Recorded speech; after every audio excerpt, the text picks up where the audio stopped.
Okay, we'll call to order. Welcome everybody to the last meeting of 2015 of ISICSB.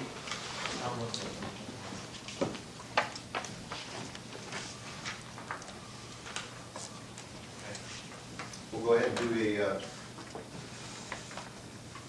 roll call. Sherry, if you would. Jeff Swearingen. Patrick Updike. You're on the phone. Bob Uni. Here. Tom Buckman. Here. Tom Lampy. Here. John Benson. Bob Von Wolfrat. Michael Eric. Here. Andy Buffington. Here. Ellen Hagan. Here. Deb Crabo. Here by phone. Terry Devine. Here. Jason Leonard. Here. Ted Comanches. Here. Michael Casper. Here. Carol Lund Smith. Here. Linda Frederickson. Here. Kelly Grosskirk. Here. Senator Feenstra. Senator Brace. Representative Kressig. Representative Holt.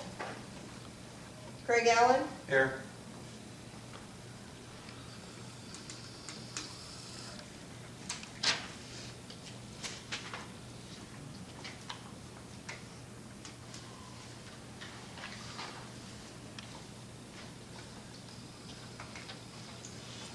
Okay.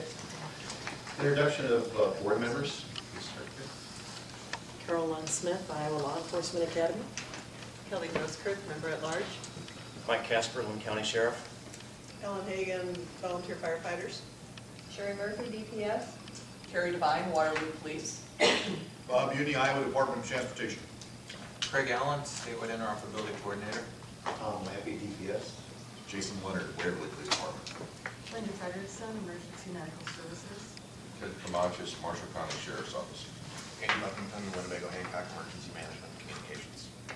Mike Eric, Dickinson County 911. Tom Buckman, Iowa Department of Public Health. Sean Wagner, FirstNet Outreach. Board members that are on the phone. Patrick Updike, Iowa Department of Corrections.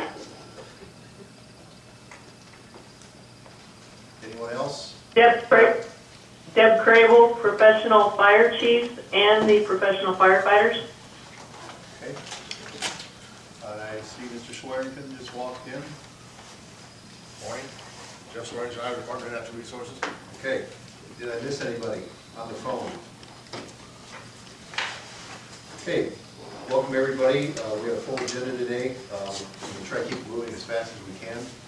We'll take the public comments at the end of the meeting as usual in order to keep our business as fast as we can here. Let's hold those to the end. I'm looking for the approval of today's agenda. So moved. Second. Any more discussion? All in favor? Aye. Opposed? Approval of the meeting minutes from November 18th, 2015. So moved. Second. Second. More discussion? All in favor? Aye. Opposed? SWIC report? Thank you, Chair. First line of business, welcome everyone. Thanks for coming on this bright sunny Iowa day. Made me think I was in Florida. And then that thought was gone. First line of business is, we've been talking sometime about bringing on a deputy SWIC. We have been successful in bringing on a deputy SWIC. Can you hear me? How's that? Okay. We've been talking about bringing on a deputy SWIC, and we have been successful in doing that. Helen Tranovich, who just now, I asked her to stand for just a second so that we could all see this. Helen is an employee of the ICM and is an engineer and has been active in a number of our committees and has been bringing a tremendous amount of value added to the efforts of the board. So we're excited to have her on board, and I'm really excited to have the additional resources because as some of you know, we're standing up these regional interoperability committees. There'll be 6. If each one takes 3 hours a month, we just added an 18-hour block of time right off the top, and I assure you that standing them up is going to take more than 3 hours of my time because everyone else is a volunteer, and I don't expect them to put that kind of energy and effort into it. So we'll be very busy starting here shortly. So I'm excited to have Helen on board, and thank you for agreeing to participate, Helen. So items that have gone on since our last meeting. FirstNet deployment and outreach efforts continue. We had a meeting that I believe the chair will talk more about a little later last week, where some FirstNet representatives came in and visited with us. We've been preparing for our SLIGP, which is State and Local Implementation Grant Program, on-site visit coming next month, or next week, the 15th. We'll put some energy and efforts into getting all of the necessary documents aligned so that we can visit with them and come out with a very clean bill of health and continue to move forward with all the exciting things we've been able to do with the SLIGP grants thus far. Spent quite a bit of time on the regional interoperability committees and how to structure and stand them up so that when the user group committee meets, their structure and content ready to go. And we'll be working with Chair Buffington to make sure that that's an elegant transition, and Sean and I have spent a good deal of time visiting and working through some of those issues.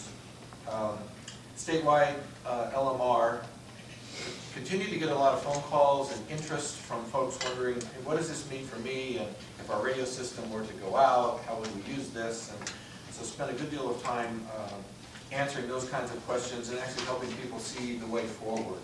Going from conventional radio systems to a trunk system, there's a lot of transitional questions, and they're good ones, but there are transitional questions, and there's nothing quite as valuable as being able to touch the radio and see it work.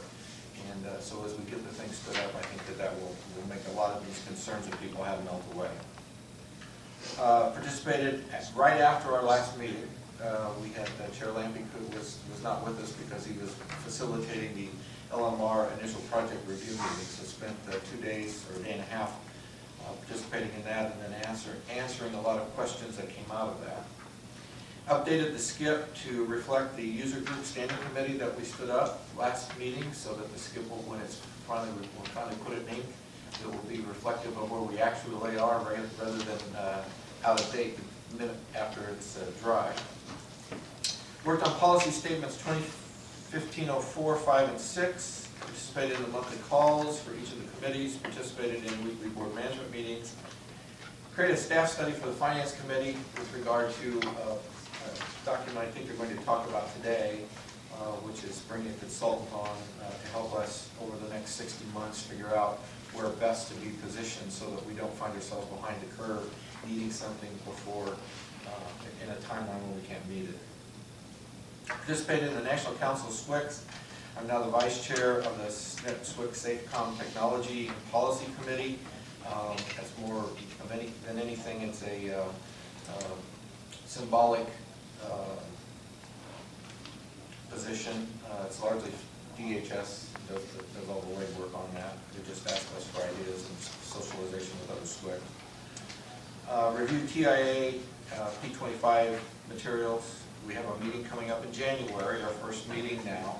As I reminded the board last time, we are now officially on their website. We're a voting member, and so Patrick Updike and the Technology Committee are going to be getting a lot of documents to look at, and it's going to start getting busy and be a lot of fun. Have a travel request for that TIA meeting, and then I handed out for each of the board members. I took the time last month, it caught my attention. We got a lot. We're going to have some scheduling fun here before long, and so I wanted to make sure, number one, we didn't have any conflicts, and then currently we don't. And number two, I want to make sure that we didn't fall on any holidays, but we do. So in July, it looks like governance committee's got a conflict, and then again in September, falling on the first Monday. And then outreach has a conflict in December next year, and in November, technology. So we got a little time to get ahead of that. But as these dates get filled in, I will update that and then email it to you. But I wanted you all to have a hard copy of where we stand. So we still have to set up the user group committee and solidify what date we're going to meet there, and then each of the RIPs will have the same thing. So it will help Helen and I stay aligned with our divide and conquer mentality, And I'm sure the rest of you will appreciate at least having some idea of what's going on so that we don't end up having two groups trying to get on the conference line at the same time, because at this point, we're all using the same conference line for that particular purpose. So it's just getting a little hectic, and I'm sure the chair will be excited to see the phone bill go up. That concludes my report at this time. Are there any questions from the board? Hearing none, thank you. Okay, thank you. We'll move on to the council report. Chair Ray, you got anything for us today? I'm sorry. About, today we approved about 10 more applications, GIS, and also carryover for the PSAPs. We have about 6.3 million so far in this 6-month period that we have either approved or included in that paid out, so about 6.3 million. So that's where we're at. Thank you.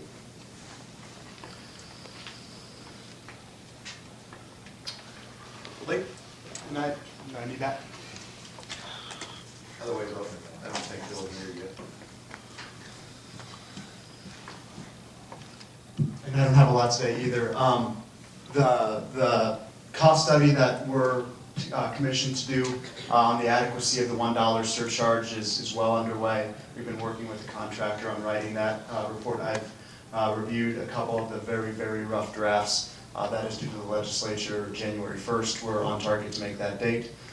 So that's coming up, and that's mostly, I know a lot of people have been looking forward to that report and what that says and recommends. So that's still in progress and moving along.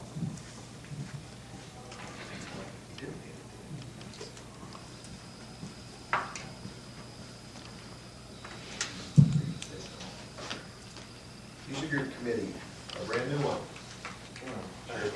Thank you. I'm excited and pleased to announce that Vice Chair of the committee will be Rob Dennert from Westcom. So Rob is going to bring a depth and breadth of experience that's going to hopefully transform us into a very vibrant, robust, and busy group.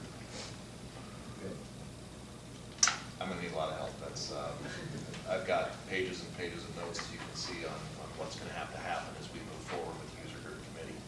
A lot of questions. I've talked to Swick Allen as well as Chair Lampy on some issues that I'm going to have. I participated in the Governance Committee conference call to their assistance as well. So hopefully no one gets tired of me, but thank you for the support and help so far. Thanks for accepting. Thank you. Vice Chair, or I'm sorry, Chair Prosecutor, it's your turn. Finance. Finance Committee met last Tuesday at 2 o'clock, and they reviewed the financials and recommend approval of those. Those were handed out to the board members just a few moments ago. And regarding the management retention that's on our agenda, the committee did recommend that we go ahead and work with that. Now that is the full motion that they made. Per Craig Allen's help on that was to recommend that the ISICS board authorize the chair to take necessary action within state procurement to hire a consultant to develop a 60-month LMR project timeline for both project build-out and then platform maintenance mode to include a labor budget, identifying necessary human capital in both quantity and skills, knowledge and abilities to carry out the state's contractual obligations, and project timing when those additional resources must be in place for effective project deployment using state funds. So they are recommending that we go ahead and do that, and that we stay with, I just lost your engineering firm's name, right? Federal Engineering, just right out the door, sorry about that. They are recommending that we stay with them because we've already gone through the procurement process on that with them. Connect Iowa, the summit that we're going to be co-hosting with Connect Iowa, they recommended that we continue forward with that to make sure that we have approval from SIGP to use those funds. We're pretty sure that's going to be okay, but it's a good approval for sure. And then Swick Allen and Mr. Lampy, Chair Lampy, are both positive that Connect Iowa will be able to provide the human resources for that. The committee said to make sure that that is the case and that we definitely have enough human resources for that. So they are very excited about that as well. And for the financials, Sleep Fee this month, we have spent $29,259. Remember, 80% of that feds will reimburse us for with the grant, and 20% is the state's. Remaining in our grant is $1,387,388. And it's our general appropriation, that's an appropriation from the state. We have, between fiscal year 2013 and current, we've received $359,013. We have spent $116,751, and we have remaining $242,262. And travel requests, they okayed Craig to travel in January for the TIAA meeting. And that's my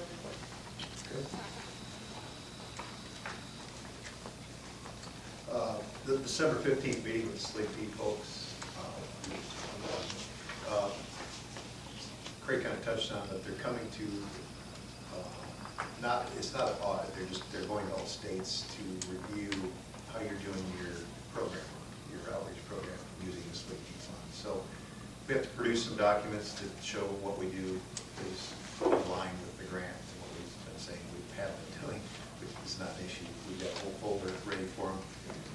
At that time, I'll ask them about the conference to make sure, I'm sure it will be, because it's directly related to FirstNet and outreach. Do you need me to come to Des Moines for that meeting?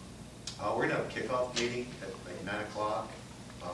It's not necessary. If you'd like to be on the phone, you could have saved some gas. After that, they're just going to be milling around and DPS and teaching us what we, if we have any questions on the reimbursement for the grant and how the process works. So it's not necessary unless you want to. Move on to governance. Do we need motions for any of those things? Did I include them on?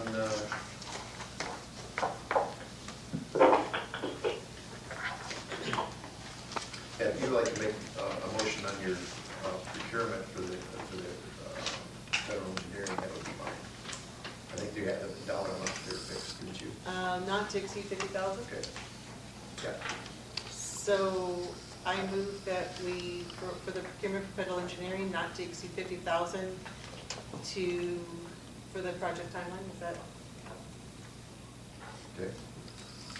And that money comes from the state appropriation fund? Yes. Okay. So I have a motion to spend $50,000 on holding the federal engineering as the, to keep them in place for the LMR system, anything we need for that to continue. Got a second? Second, Mr. Chair. Bob's second. Do we have any more discussion on that? Questions? All in favor? Aye. Opposed? Okay, the motion carries. Thank you. Is there anything else that we? That's it for a motion. Okay. Governance, Mr. Uni. Okay, thank you, Mr. Chair, morning fellow board members. Governance Committee has had their monthly meeting on which I'll report on, but I thought I would remind you who the Governance Committee members are. We've been bringing a lot of business to your attention. And it's kind of a diverse group, and we have a lot of interesting discussion. So the board members are Mindy Benson. Mindy happens to be here today. Mindy is the 911 Director and Emergency Management Coordinator for Teton County. Chuck Sykosh, Police Chief of the City of Ames. Carrie Devine, board member here, and Sergeant of the Waterloo Police Department. Martha Dykstra, Director of Communications for Marion County Sheriff's Office. Dustin Houston, Chief, Norwalk Fire Department. Mike Casper, board member here. Sergeant, Communications Supervisor, Lynn County Sheriff's Office. Dina McKenna, Commander of Story County Sheriff's Office. She's in charge of communications. Raylon Meeks, she's a volunteer firefighter for the city of Mitchellville. Denise Pavlik, Director of Scott County Emergency Communications Center. Jeff Quiggle is with the Department of Public Safety, he's a state fire marshal. Bob Siebert, EMA Coordinator for Shelby County. Matt Shook, Director of Muscatine County Emergency Management. Myself, and we have adopted Swick Allen to be a committee member also. So those are the folks that do some of the discussion on governance, and we have a lot of interesting discussions. So the agenda for this last Monday's meeting, just to give you an idea, and Mike Casper chaired the meeting before me, and I had a conflict. We talked about our three skip goals. We talked about meeting in person, the governance committee meeting in person, and we talked about the user group standing committee. Andy Buffington was an invited member, and I guess I would ask Andy to make any comments he sees fit as far as the discussion, how that went from your point of view. It went well. It was really just nothing more than a briefing. Some of the things that I followed up with an email to you, Bob, as well as Swick Allen and Chair Lampy, was things that we're going to need to roll out that we need help from governance with as far as developing policies and procedures for how do we populate this user group committee.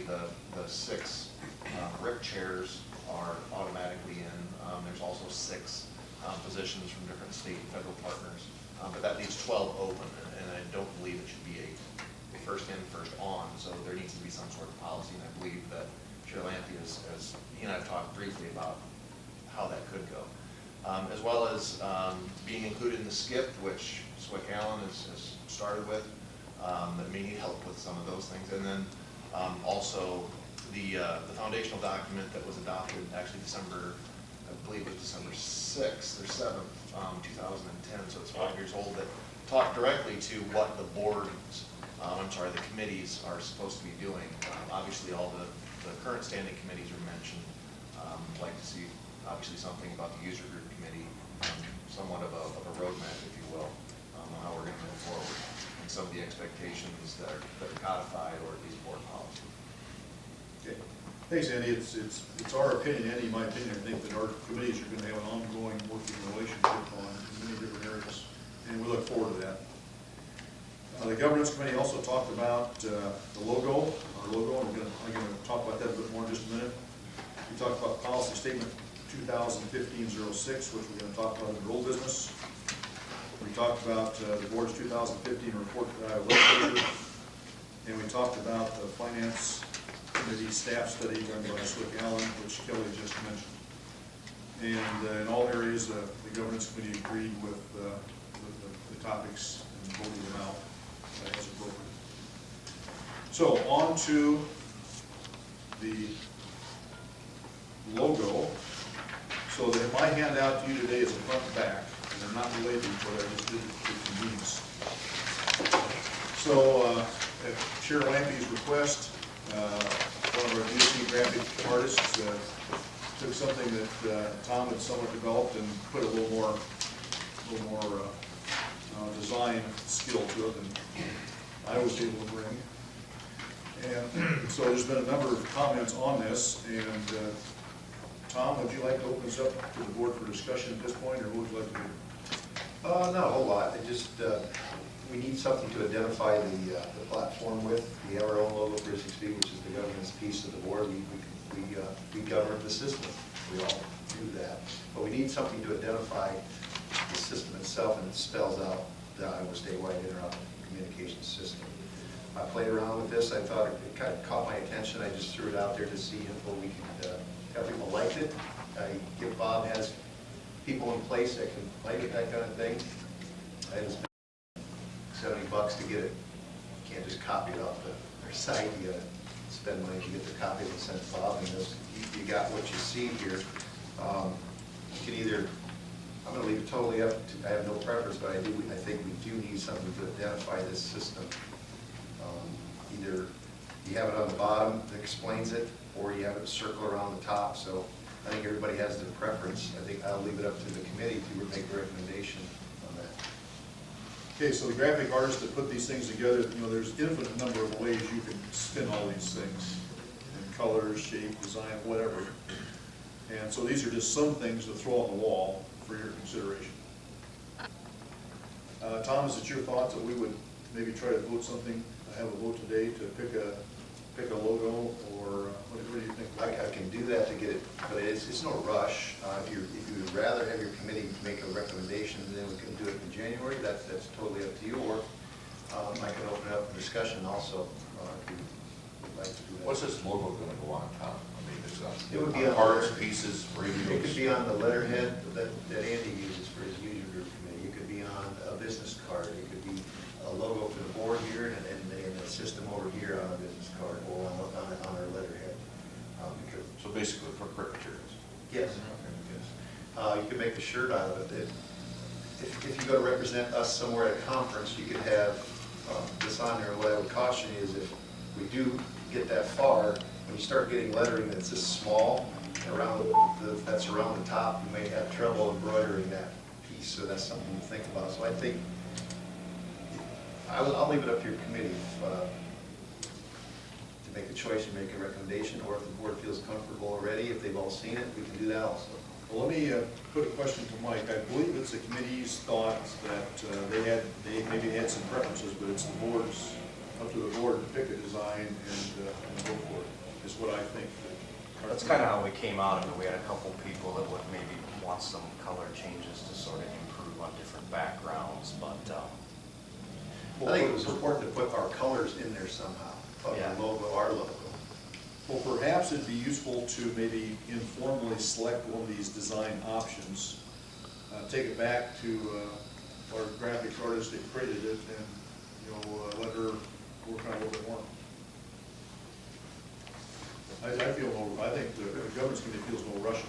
We just like to move it ahead.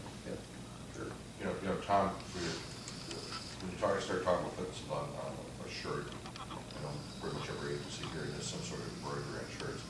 Even if it's stacked in the bottom, Iowa State Interoperable Communication Systems, a lot of small lettering, whether it's stacked or wrapped around.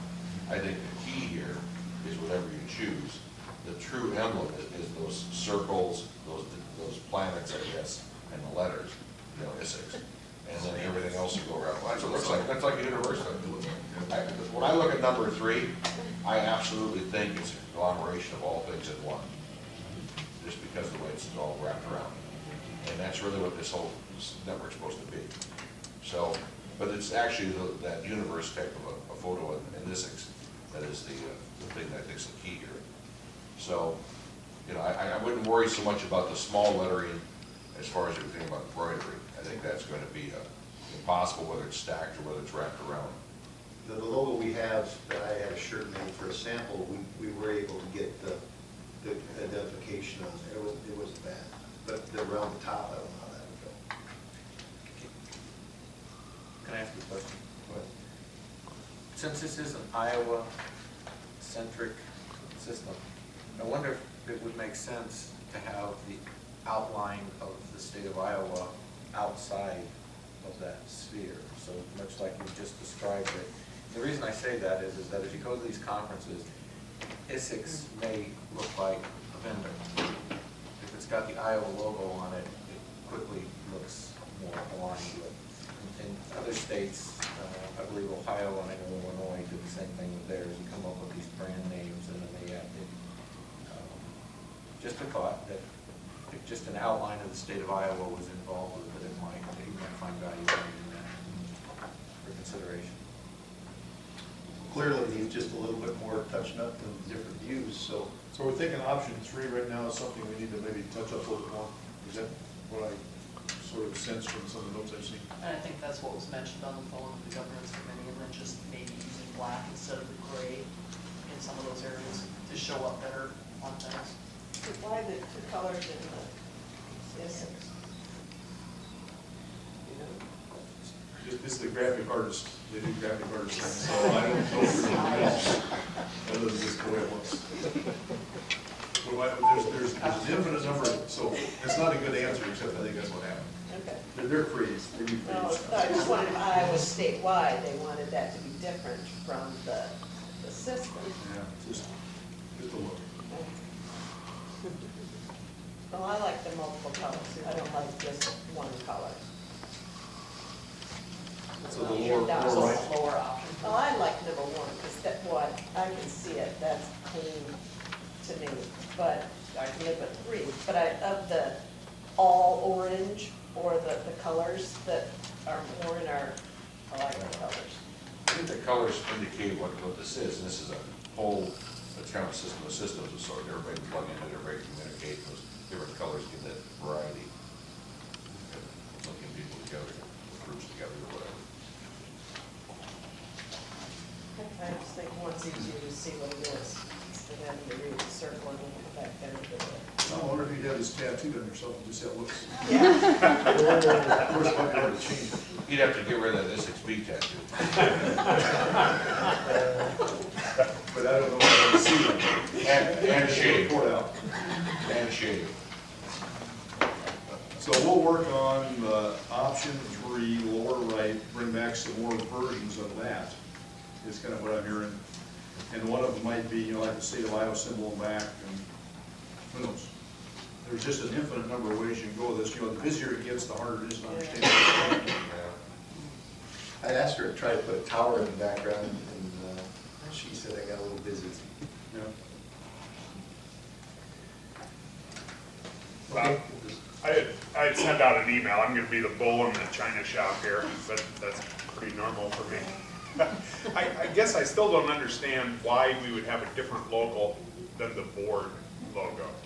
And when we're describing the system, you simply take the word board off of our logo.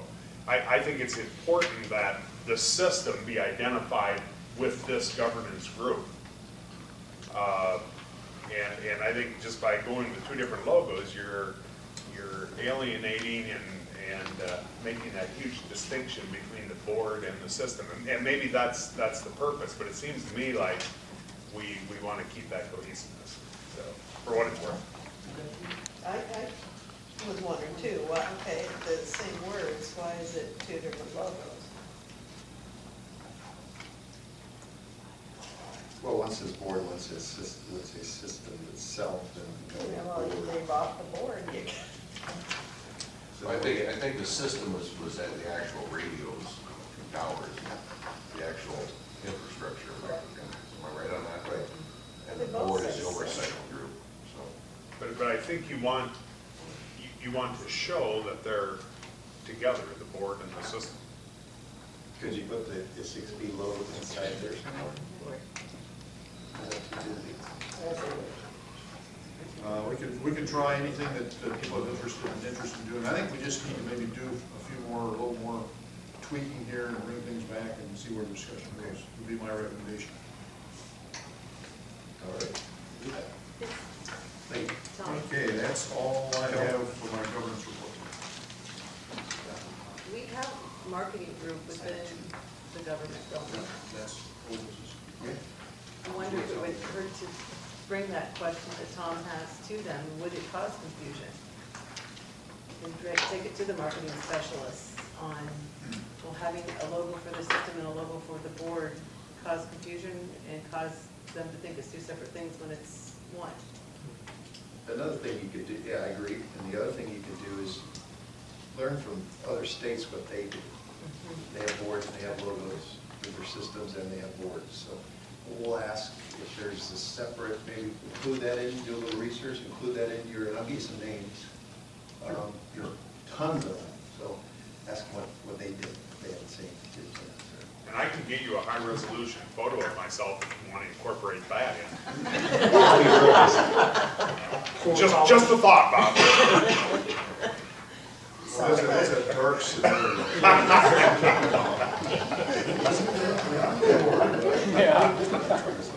He'll have bullet holes in it. The reality of having 2 different logos, I don't know if that's much of an issue, because take, for example, the University of Iowa, the university itself has the logo of the old Capitol Dome on their letterheads, but, so people can equate the University of Iowa, for example, as well as the Tiger Hawk that's worn for the athletic teams. And then they have all sorts of, so if you look at some of the different colleges, they have an athletic logo and they have their actually institutional logo. Again, that's an example of how you can have things that mean the same thing, but maybe look a little different. Would I assume, playing out what Andy just said, as we move towards the first net system, the video system, if you will, and the use of that with ICN or whatever it evolves into, there would probably be something that would be represented for that also then for the video, or would that be part of this system? That's a good question. See, I look at this as the radio system, the one that really our primary charge is. That's right. And then that is part of our board. then I look at what's another branch of our board. That'll be the, I'll say FirstNet, whatever that evolves into being for Iowa. So that becomes a secondary branch of our board. And God only knows what will happen 20 years from now. Maybe we have daycare. You know. But the point is, they'll have a little rattle or something in a crib on that logo, you know. But I mean, everything, I just think that maybe that's what we're trying to formulate here. Am I wrong on that? So that's where it's important to encompass the colors, like you said, and some of those basic things, and then go from there. So Interoperability just isn't land mobile radio, it is the data side also. So really incorporates, because we're charged under the code to investigate data and do the interoperability, so that falls into that. So you could really say that the system could be held. I understand, but they are two different systems, they're not gonna run over each other. So that's what I'm talking about, and I understand that we're supposed to research it, and we're supposed to do those things. But the board itself is where it's all encompassed. So what you do as you begin to branch out into each individual sector of ours, it's just fun. Okay. Well taken, Tom. We'll refer back to you, and we'll let you, We'll beat it around some more. in the January meeting, and then take that. Okay. Is there anything else? No, that's the end of the report, then I have something in the old business. Okay. Operations, Ted. Just one simple thing, I'm sorry about last month, I wanted to get a little better, that didn't work out. So I will be sending something out next week that will indicate that the Operations Committee will meet on the 13th. Is that the right date? What's on this chart here? Is that correct? Listen, did you hear? 13th when we're going to be here again? Yeah, you're gonna meet here on the 13th. Your regular meeting will be on the 20th. What I would want to do is I would want to move that Operations Committee meeting from the 20th up to the 13th, maybe following this one, and it'll give us a chance to have a face-to-face. At that time, we're going to talk about some issues. Of course, the skip is one thing, and then the other thing about it is also we need to do something as STR and lay this to rest. The research that I've done, I wasn't sure if the state was going to come up with a scanner. You know, you can get a WASP scanner for a couple $100. You can get a printer for $100. You can get 1,000 labels pre-printed for, you know, less than $100. You know, Mr. Chair, I would like to, you know, I don't know if I have to go, who have to go before on this, but I think that the committee should, if we're going to inventory it, we have a portable system. We'll have operations make a recommendation back to this board that says we'll have a sub. Part of that sub will be a member from each one of those agencies that has this trailer, each one of the 3 trailers, and then we'll set up a set of protocols for inventory. Here's the problem, it sounds like everybody's inventory, and that's all well and good within that particular agency, but I'm assuming from what our earlier discussions were that we should have some baseline consistent inventory for everything that we own. Now, the trailers are just the first step. If we were just going to only ever own the trailers, I think the system that we have it set up now where each agency does it is just absolutely fine. But as we grow, we want to have something, some methodology behind tracking whatever we grow into for tangible items. So my point is I would like to say, if I can get some sort of money somehow to pay for something, and then we'll do the research, we'll bring that back to the board, and we'll say, here's what we found, the best deal possible. They're portable, they're, you know, and Operations Committee will make sure that we have a sub that does that inventory process. Go ahead, that's my thought. We'll talk more about this at the meeting, by the way, next month. Go ahead. Well, last year, we talked about a number of subcommittees for each of the committees, and this was one of them, and it was under the auspices of inventory and audit, and it was in operations. Yep. That is consistent with the conversations we've had in the past, not only to get the STR trailers up to speed, as the sheriff said, kind of looking forward, what else is going to come down the line, and there's going to be a lot of stuff to audit eventually, and it's easier to plan for it in advance than it is to get the stuff rolled out and try and find it later. So if we can put a good system in place, I would strongly encourage the board to consider that. And you know, we could print, we could audit and get pre-printed labels. I mean, we'll go one way or the other, and then we'll stick to that forever. Like I said, a scanner is not going to be that terribly expensive, and that's the key. After that, you can scan and put the data over to Excel spreadsheet. That's not a big issue. And when you buy a scanner, you get that type of software with it. There's also very cheap, simple programs on the internet. There are. Inventory management. There are, but the problem with open protocol like that is it changes. Problem with apps, so you can get something on your iPhone to do it, but all that stuff changes. And whatever we're gonna set up is not going to simply be for this year. It's gonna be something we want something that's more of a standardized system, I think. Yes, sir. Sheriff, I wonder if, as you were talking, what we're looking at doing is very similar to the mobile features of the computers that we see proliferate through state government. I wonder if maybe DOT has, through Joe Sunholm, might have a process that they use that would be easily malleable to something like this, where they already have the scanners, they already have the barcoding. It might be, it just dawned on me as we were talking. I've been throwing that out forever. I mean, we I know, but I don't use think scanners in every one of our squad cars. I don't think all the state agencies are at the same level of maturation with that inventory piece, but I just, as widely spread as DOT is, that might be a possibility. It may not, but I thought it might be worth one looking into. I think we're not as advanced as I would aspire to have us be. Okay. So we have a lot of stuff, and it's a lot of people checking things off on a piece of paper.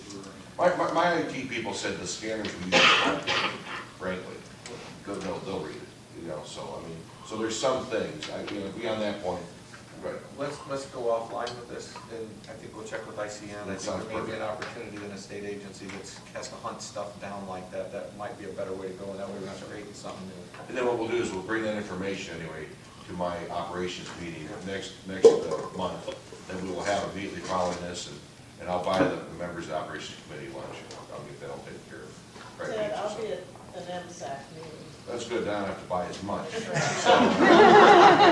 So if we only have 4 people for operations, we'll get it knocked out quick, and it'll be cheaper for me. Okay. All right, so. Sure. Yes, go ahead. Tom. A good place to put that information would be CASM. Totally right. Because those people are already vetted. You can dictate, if you will, who has access to it. So, you know, if Rick Mortensen, our newest COML, is going to deploy with that SDR, he can log on to CASM and find out exactly what's in that particular trailer. So that's going to be a good place to keep all of that. Exactly what so I the want. right people have access. Exactly what I had thought about, but we'd have a discussion later on. I'm just trying to capture the data. That's the first thing. Once I get some standardized methodology of how we're gonna find out what we have and how we're gonna track it, then we'll figure out, you know, the rest of it, I think, fall into place. So, but anyway, that's really all I have for discussion, Mr. Chairman. At this point, we'll follow up more next month with the meeting. Outreach. Sandy, would you like to, unless John's on the line, John Benson, are you on the line by chance? And I wasn't able to from the last meeting, so I don't have it. Something that's not going on all over. I know John was at a meeting this morning at the Capitol, he must not be in. We'll just move right on to Sean. All right, the RICs we've had all the RIC meetings, of course, we talked about that last time. We are having the first vice chair RIC workshop January 5th. I already sent out invitations. This will be to kind of educate on protocols and procedures for the RICs. We just had a meeting yesterday with Swick Allen and, what do we call you now? D-Switch. The deputy Swick Allen. What was that again? What's the word? Deputy As in ease.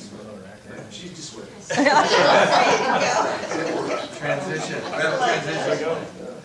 So we went through kind of what would be the expectations of the chair and the vice chair.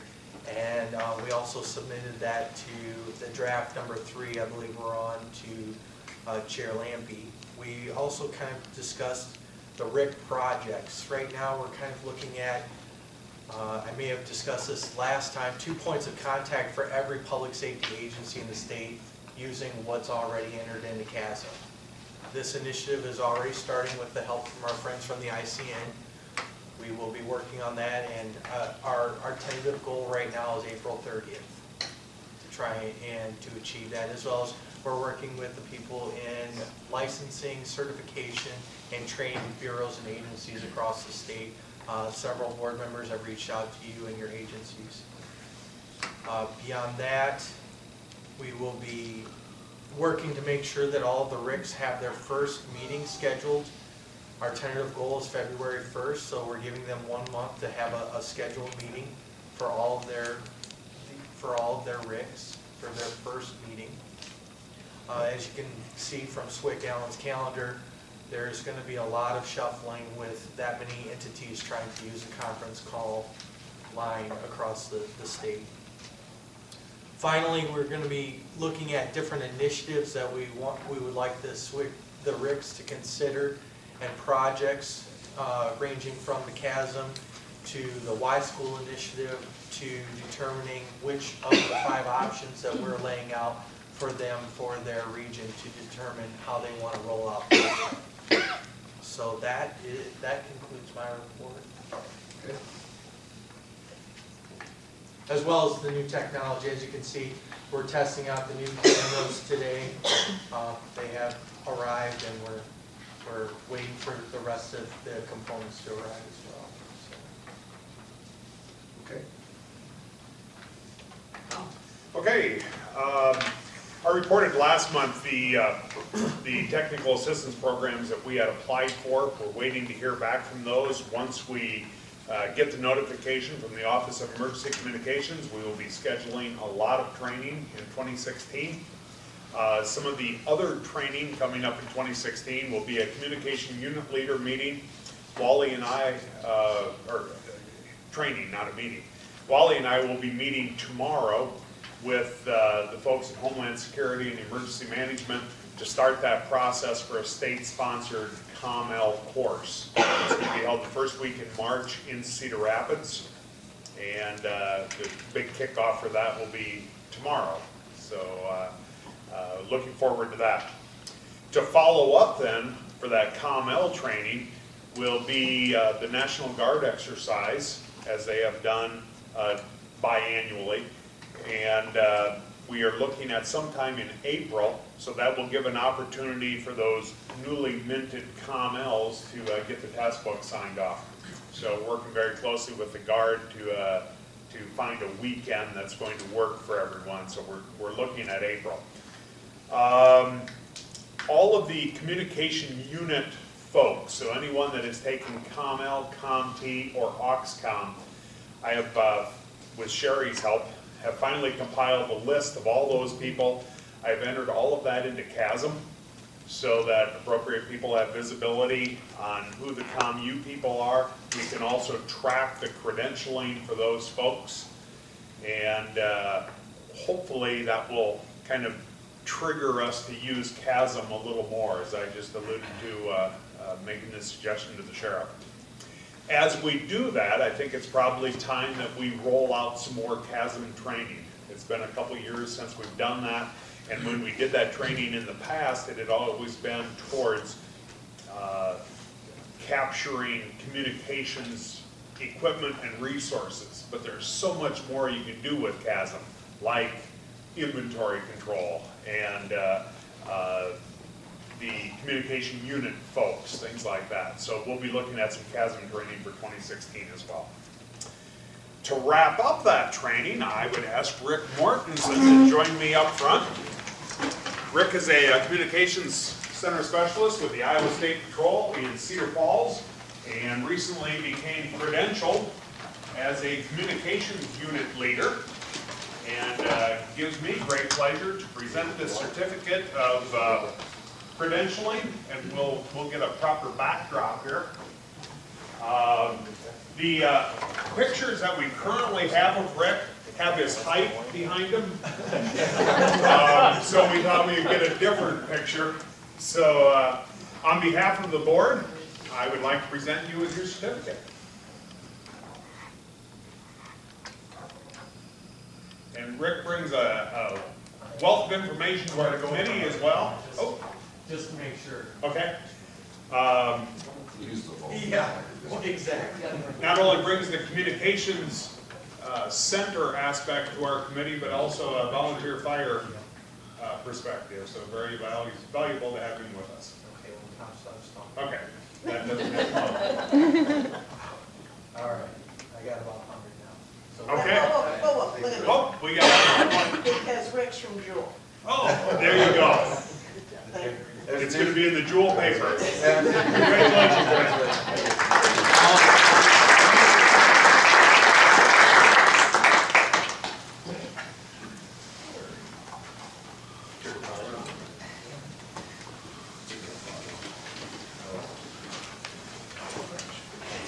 And that is all I have, Mr. Chair. All right, sir. Mr. Chair, just a question for Tom.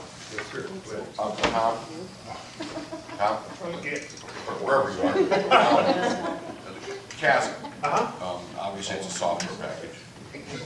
Is it an ongoing updating system, so they Yes. keep it up to date? So Yep. it's like CASM 6.6 and CASM 6.7 Yep, and such? they're on the, it's now called the Next Gen CASM, and it is managed by the Office of Emergency Communications through contracts with SAIC.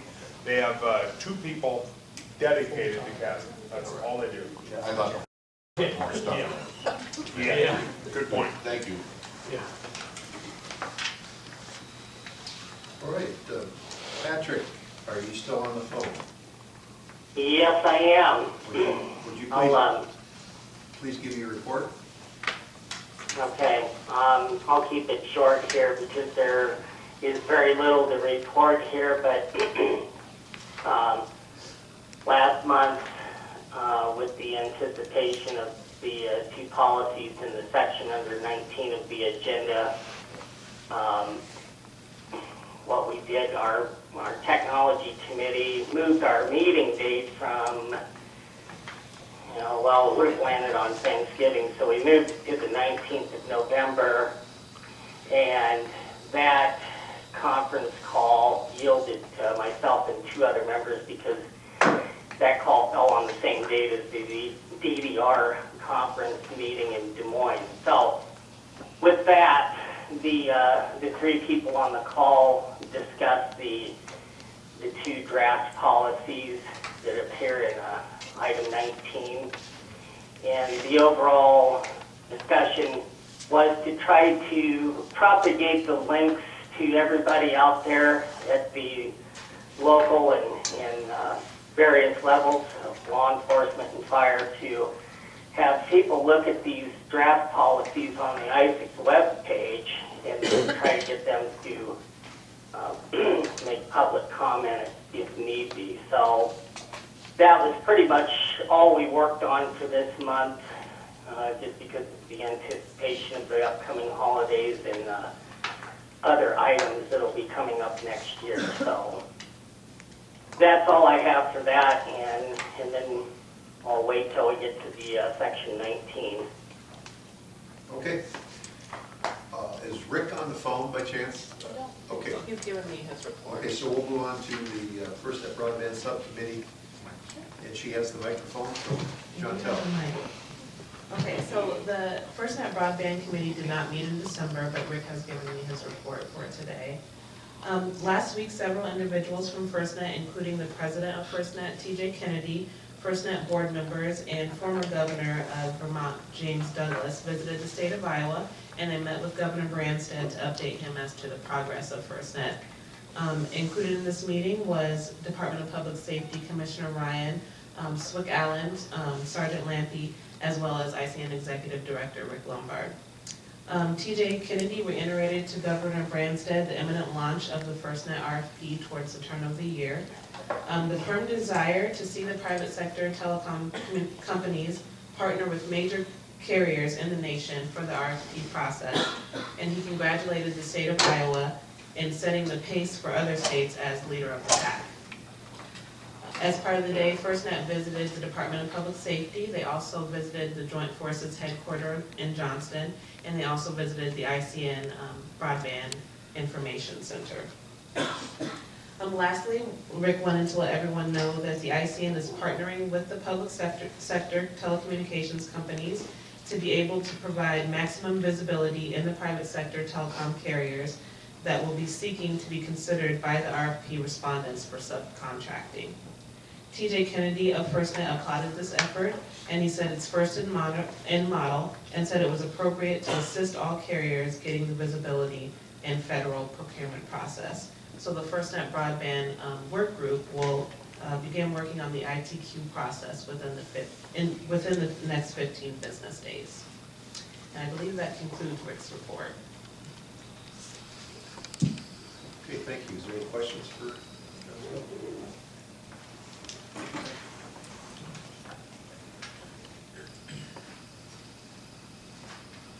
Move on to other reports. Is there anything from any of our board members that would like to share amongst ourselves? I have a few things, but I'll let everybody take the lead. Who wants to go? Do you have anything? Quiet bunch. Well, there's 4 things I'd like to share with you. The first is the LMR platform. What needs to be done is the executive branch is taking care of what they need to take care of by adopting or allowing for the funding for the first lease payment to take. What we're waiting for now is for it to be reviewed, the financing piece to be reviewed. Until they get that done, we have to sit and wait until that's approved to move forward. So that's the status on that. There's nobody that wants to move forward to get interoperability more than myself, probably, and probably everybody on this board to get this state where it's supposed to be. What I do ask that you think about, when I watch the news, I think about, in 30 years of law enforcement, how I would respond and how communication during a large response from public safety, all public safety, what kind of a communication nightmare that is in order to communicate effectively just to deal with the scene. We have a problem here in this state. We're going to be able to fix this with an interoperability system.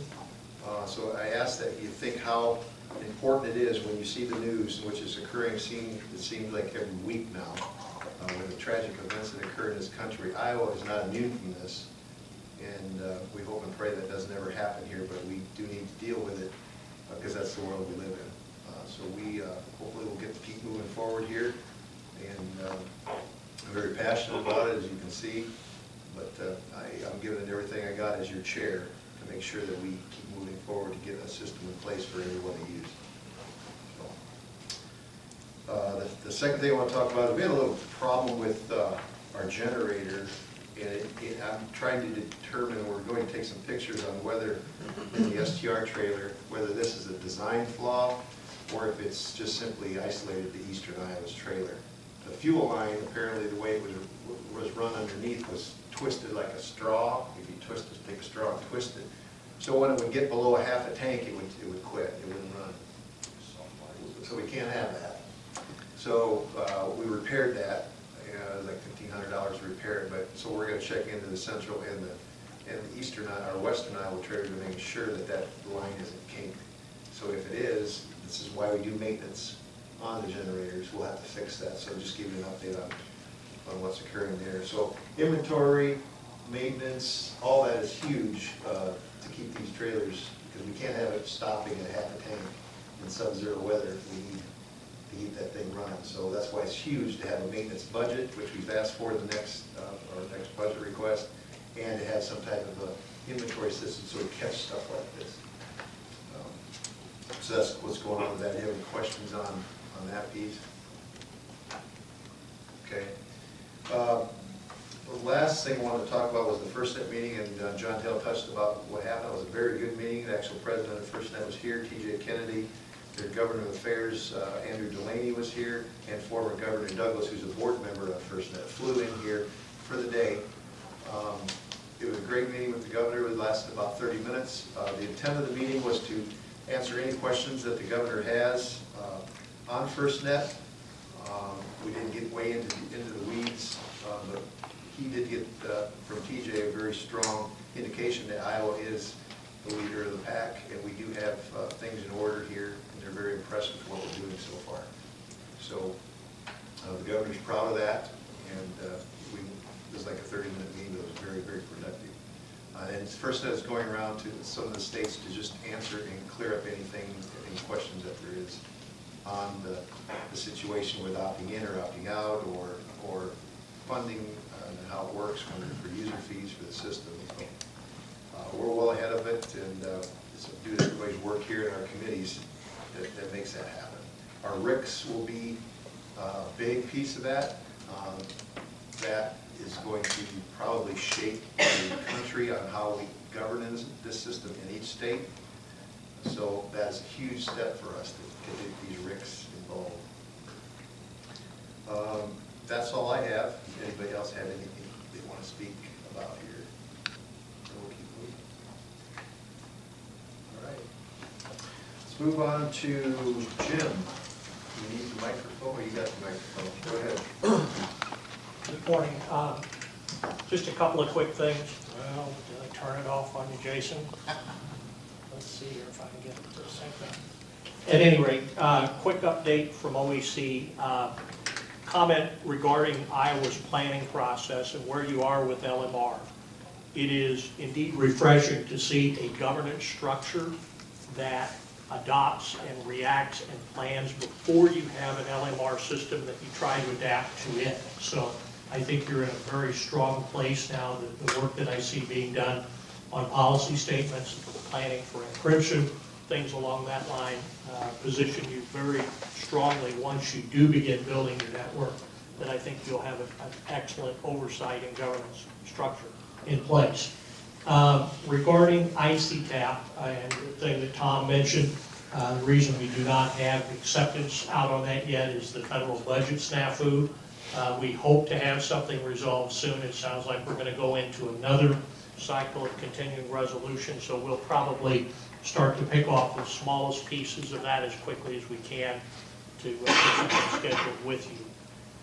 Yesterday afternoon, it was announced that the National Telecommunications and Information Administration, the NTIA, the people that FirstNet works with, we've been working with NTIA to come up with a strategy to allow the LE and IR channels that are identified in the Red Book to be licensed to an individual state, and then an MOU executed within the state to allow subordinate use of the channels. The NTIA committee approved that yesterday. It will be announced to the Emergency Communications Planning Committee, which is a DHS function, tomorrow, and we anticipate something coming out of FCC and NTIA with a policy memorandum that will come before the National Council of SWICs early next year. Regarding the NIFOG, everybody knows that the NIFOG 1.6 is out. I hope it is posted on our website. We are unable to print it right now because of the budget situation. I have a very, very, very limited number of those that are supposed to be shipped to me, and I'll coordinate with Tom to try to address any shortfalls in Iowa. It's anticipated we probably won't be able to print a substantial number until sometime in spring of 2016. Current backlog is almost 20,000 copies have been requested, so it'll take us a little while to catch up. Last thing I have regarding your COM-L class, sounds like Nebraska will not be hosting theirs in February, so we will probably have a student or two from Nebraska as well as Missouri that may have interest in attending the course in Cedar Rapids. Any questions for me from the board? Thank you, sir. I'd like to comment. I want the board to know how helpful Jim is to us on everything that has to do with interactions between the state and federal government. Just can't tell you how lucky we are to have his caliber, his background and interest to come around and do the things that he does for us. I know the training team gets that because I know you're embroiled with him, but he makes our committee calls when we ask, and so he's very willing, and I just wanted to publicly thank Jim for all his extra effort. He leaves late. He's been over at Davenport making a presentation that didn't get him home till way late at night. He just does it in the line of duty, but it shouldn't go unnoticed. It certainly is appreciated, so thank you, Jim. Thanks, Rick.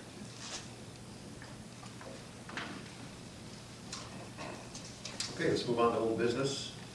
I'm going to turn that back over to Patrick. Are you still there? Yes, I'm still here. You're under section A here. Yes. Last month, we posted the public comments. Let me start over here. Last month, we decided to post the draft 2015-4 establishing Iowa interoperability channels for public comment. I'm not sure if Switch Allen has any public comments from the web page on that. Craig, do you have any of that information? As of 7 a.m. this morning, I had not. Okay. Okay. I would like to go ahead and make a motion that we go ahead and pass this Iowa Interoperability Channel 2015-4. Okay, I have a motion to pass 2015-4. Mr. Updike, do I have a second? Second. Second, Michael. Is there any more discussion on that policy?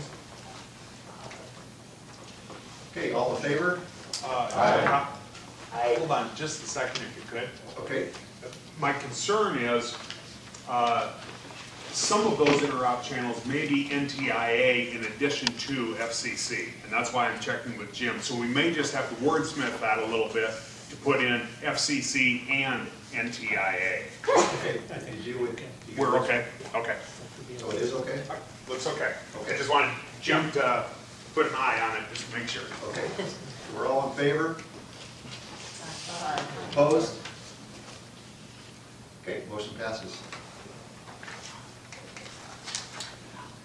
Section B is the encryption policy 2015-5. Again, those were posted for public comment. Craig, do you have any public comments on your site for that policy draft? As of 7 a.m. this morning, I did not. Okay. With that, I'm going to make a motion that we implement encryption policy 2015-5. We have a motion for adopting encryption policy 215-5. Mr. Updike, do I have a second? Second. Second. Mr. Comanches, any more discussion? All in favor? Aye. Opposed? Motion carries. Thank you.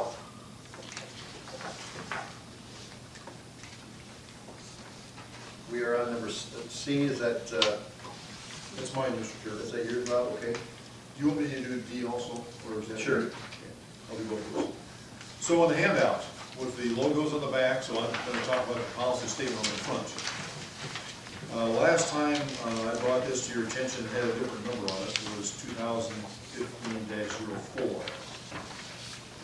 This policy statement comes out of the discussion on policy statement 2015-03, which is the definition of public safety grade. And as the governance committee talked over definition of public safety grade, it was discussed that public safety grade equipment costs more money than just normal equipment. It's gotta be more. It's just better equipment and it costs more.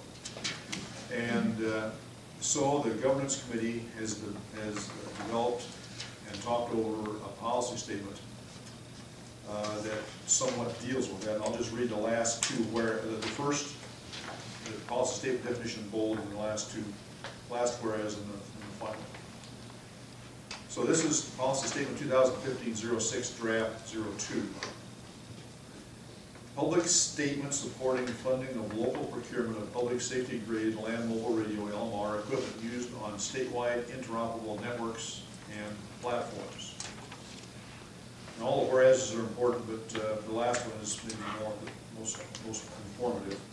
Whereas the board recognizes standards-based interoperable equipment approved for use on statewide communications systems platforms can be more expensive for governmental units to afford than equipment used only for local operational needs, and now therefore, it's board policy that the board hereby documents and publishes policy to allocate and oversee such state appropriations or other funding for interoperable communications by identifying, promoting, and providing incentives for standards-based interoperable equipment which meets or exceeds criteria established by the board for use on statewide interoperable systems platforms. Do board members have any comments?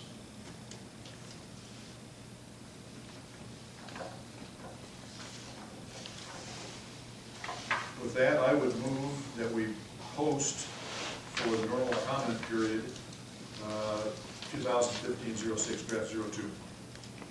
I have a motion to post 215-6 draft 2 to the website from this board meeting to the next. Do I have a second?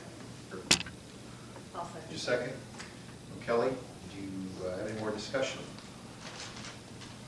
All in favor? Aye. Opposed?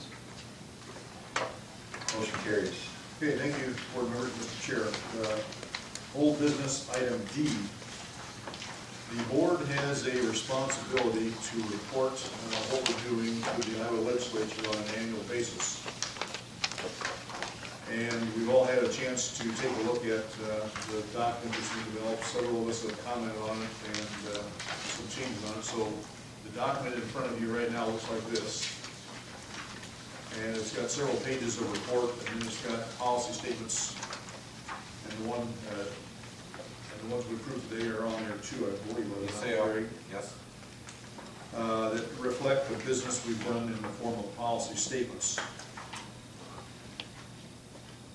The governance committee approved, commented upon and approved this report.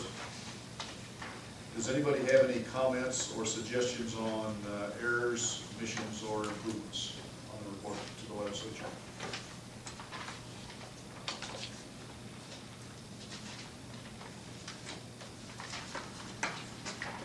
With that, Mr. Chair, I would recommend, or I move that the board approve this report as it is in our hands for submission to the legislature. Okay, a motion from Mr. Uni to approve the report to the Iowa legislature on the status of the Iowa Statewide Interoperable Communication Systems Board for the year 2015. Do I have a second? Second. Second, Michael. Is there any more discussion? Yes. He said he wanted it uploaded the way it is. I want to clean it up. Draft come off of it, the back resolutions get cleared up. I just want to be clear.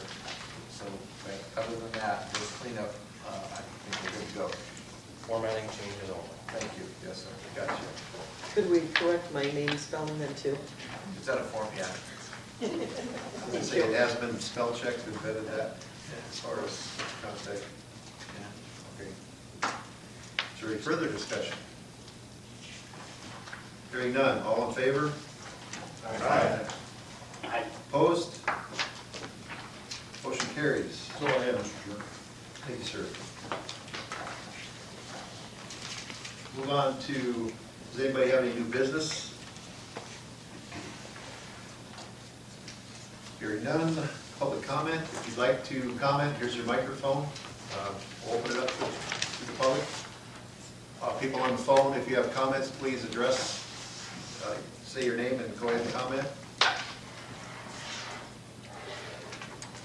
Hearing none from the phone, does anybody in the audience have any comment?